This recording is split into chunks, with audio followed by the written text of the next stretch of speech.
Tidjane Thiam obtient 4004 voix.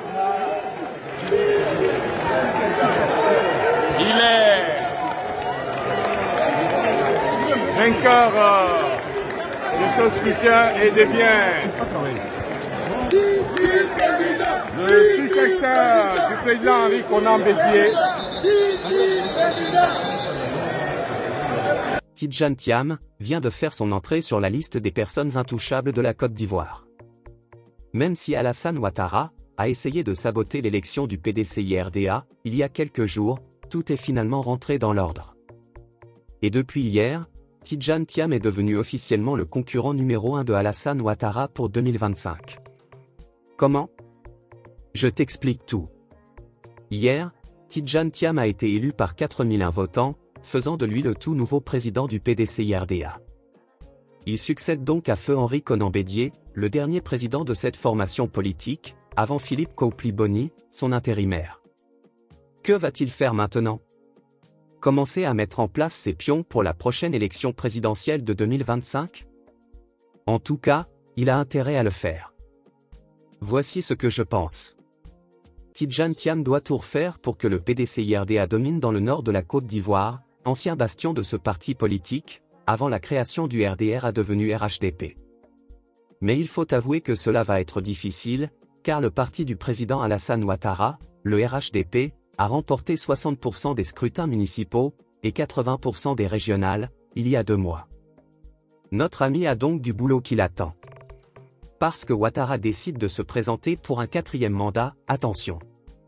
Même si Ado n'a pas encore précisé ses intentions pour le scrutin de 2025, il est possible, je dis bien possible, qu'il se présente encore. Vous pensez la même chose que moi? En tout cas, se présenter à un 4e mandat serait un peu compliqué, même si en Côte d'Ivoire comme ailleurs, les surprises sont toujours possibles. Le fait qu'Alassane Ouattara ait brigué et obtenu un 3e mandat en 2020, avait déjà agité la scène politique ivoirienne durant 2 ans.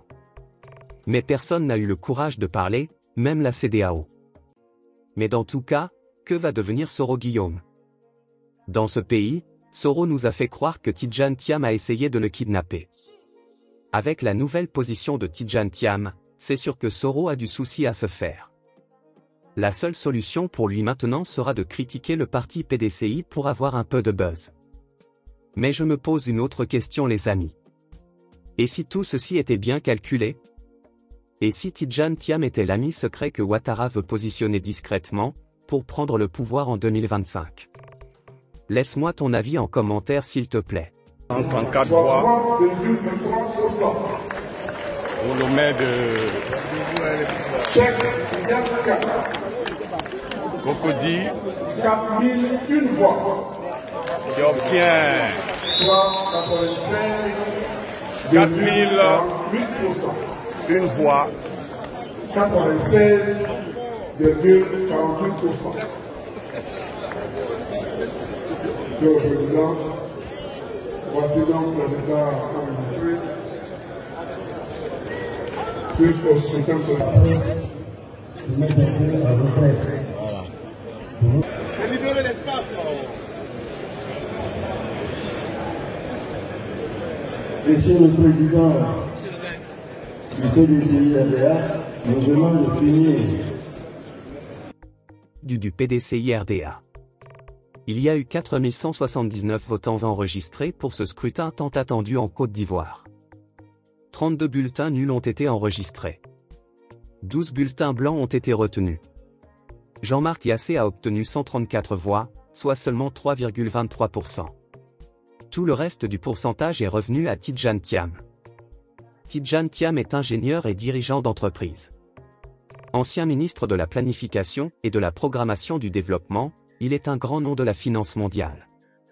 Jean-Marc YAC accent aigu lui est le maire de la commune de Cocody, également président de la Fédération de Taekwondo. Cette élection ouvre une nouvelle ère en Côte d'Ivoire. Le 8e congrès extraordinaire électif a revitalisé le PDCI et ouvert la porte à une future alternance en 2025. On attend de voir ce que l'avenir nous réserve. C'était tout pour cette vidéo. Merci de l'avoir suivi et partagé avec moi vos avis sur le sujet en commentaire. Nous allons mieux en discuter.